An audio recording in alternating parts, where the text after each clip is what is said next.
My name is Belinda Wasser, also known as Rocket Girl, and today we're going to talk about the importance of confidentiality.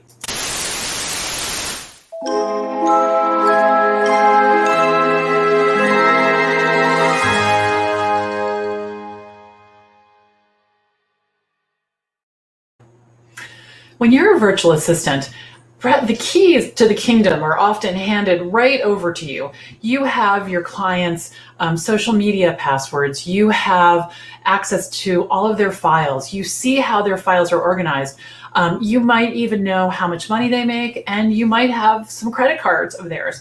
So you can imagine how critical it is to be aware of confidentiality with our clients and to give them the feeling of security with all of this valuable information. And I'm going to give you some tips today on specifically how to do that.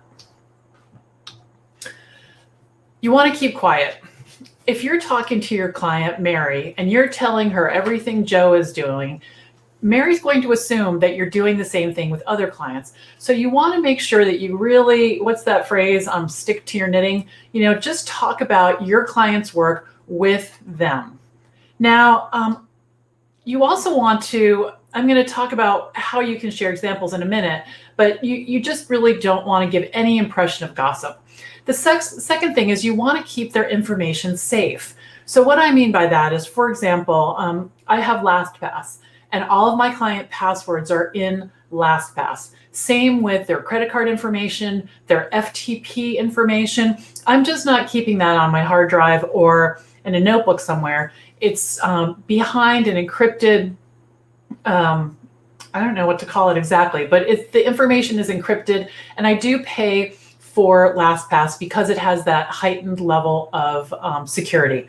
But make sure that you're being responsible with that information, because think about the hassle if you put their credit card information someplace that wasn't safe and it got used and they had to cancel their account. That's just a big headache. So you want to make sure you keep their information safe.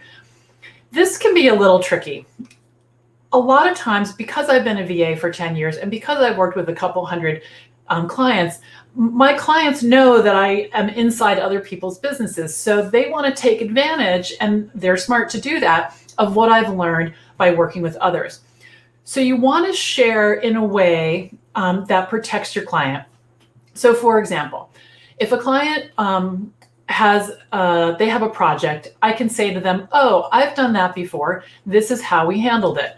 I do not, however, turn on screen sharing and show them all of my clients' materials, because it has their client names on it. It has their name on it. So I really treat this very carefully. Now, there are some clients who might push a little bit because they're excited, because they want to see the work, not because they want to do anything wrong. It's probably not even occurred to them. But what you can do is you can say, well, hey, if you want an example of this, I can mock one up for you. So then you can take the client, if they're interested in the layout, for example, you can take the client work, take off the logos, put in the ipsilorum, text instead of the actual words. But there are ways to do that. The other way you can show examples of your work is to show your own work. And that's one of the reasons I'm a big fan of turning your own business into a display case, which I talk about a lot. So if a client wants an example of a newsletter, I can show them mine. If they want an example of credit card processing, I can show them mine. So a lot of client work, though, is out there. If there's something on a client website, I'll share that.